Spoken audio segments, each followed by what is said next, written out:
ఓం నమః శివాయ. శ్రీ గురుభ్యో నమః. శ్రీ మహాగణాధిపతయే నమః.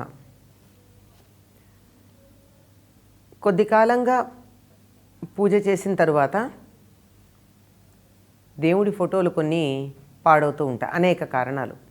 గోడకి తడి ఉండి చెమ్మ పట్టడం వల్ల, లేదా ఏ చెదలో తినేయడం వల్ల, లేదా ఫోటోలు తయారు చేసినటువంటి తీరు వల్ల తొందరగా పాడైపోయి కింద పడి పగిలి అనేక కారణాలుగా పాడవుతూ ఉంటాయి.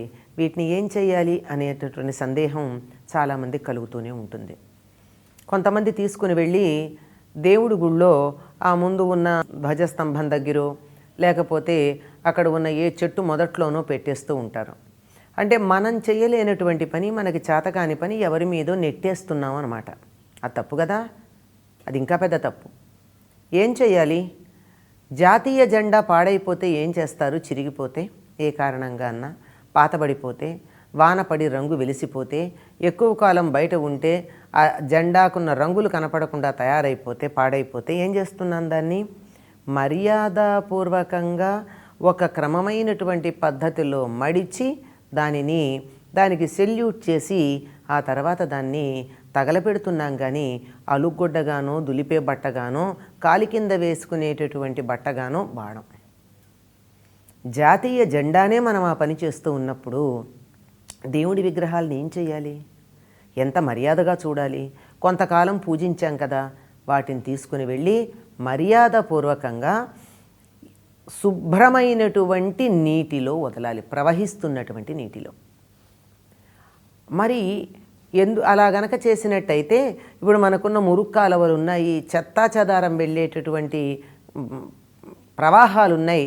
వాటిల్లో కాకుండా ప్రవహిస్తూ ఉన్నటువంటి స్వచ్ఛమైన నీటిలో, కాలువలు కావచ్చు, లేదా చెరువులు కావచ్చు, లేదా నదులు కావచ్చు, వాటిల్లో వేయాలి. సముద్రంలో వేస్తే మళ్ళీ వెనక్కే వస్తుంది. ఈ వేసేటప్పుడు కూడా జాగ్రత్త పాటించవలసింది ఏమిటి అంటే, ఆ ఫోటోలని విడదీసి అందులో ఉన్నటువంటి మేకులు, అద్దాలు, చుట్టూ దానికి ఉన్న ఫ్రేమ్కు ఉన్నటువంటి ఇనప లేక కొయ్య ముక్కలు, వీటిని పక్కకు పెట్టి వాటిని కూడా కడిగేసి ఒకసారి, అంటే ఇంతకుముందు పూజ చేసినప్పుడు దానికి పవిత్రతను ఆపాదించేదైతే ఉన్నాయో దాని నుండి దూరం అవుతున్నట్టుగా దాన్ని పక్కకు పెట్టి, ఏదైతే కాగితం దేవుడి బొమ్మలకి సంబంధించింది ఉందో దాన్ని మాత్రం నది నీళ్లల్లో వదలటం. కానీ అది కుదరని పక్షంలో చక్కగా నమస్కారం చేసి అగ్నికి ఆహుతి చేయడం కానీ చెయ్యాలి. అంతేగాని ఎక్కడ పడితే అక్కడ పడేయటం, మురుగు కాలువల్లో పడేయటం, దేవాలయాల్లో వదిలేయడం లాంటివి చేయకూడదు. ఈ సందర్భంలో ఒక విన్నపం మాత్రం తప్పదండి. ఏమంటే, అనేక రకాల సౌకర్యాలు, సౌలభ్యాలు కలిగినటువంటి కారణంగా తీర్థయాత్రలని, వినోదయాత్రలని కలిపి చేసేటటువంటి ఒక సంస్కారం మనలో పెంపొందినటువంటి సందర్భంగా వెళ్ళిన ప్రతి చోటు నుంచి ఒక దేవుడి విగ్రహాన్నో, దేవుడి ఫోటోలను తీసుకొచ్చి మేము ఫలానా చోటికి వెళ్ళామండి, ఇదిగో అని చెప్పి అందరికీ పంచుతున్నారు. ప్రసాదంతో పాటు ఈ ఫోటోలు పంచేటటువంటి పద్ధతి ఒకటి ఉంది. ఇది ఇప్పుడు చెప్పినటువంటి క్లిష్ట పరిస్థితికి దారి తీయడానికి మూల కారణం. కనుక ఎవరన్నా అడిగితే మాత్రమే దేవుడి విగ్రహాలు కానీ, దేవుడి ఫోటోలు కానీ మాకు తెచ్చి పెట్టండి అని అడిగినటువంటి వారికి ఇవ్వండి. లేకపోతే బాగా స్నేహితులు ఎక్కువ మంది ఉన్నారు, 10 మంది వెళ్ళారు తిరుపతి, 10 మంది వెంకటేశ్వర స్వామి ఫోటోలు తెచ్చిచ్చారు. ఏం చేసుకోవాలి? ఎక్కడ పెట్టుకుంటాం? నేను 10 ఫోటోలు పెట్టుకోవడానికి తగినంత చోటు ఉండాలి.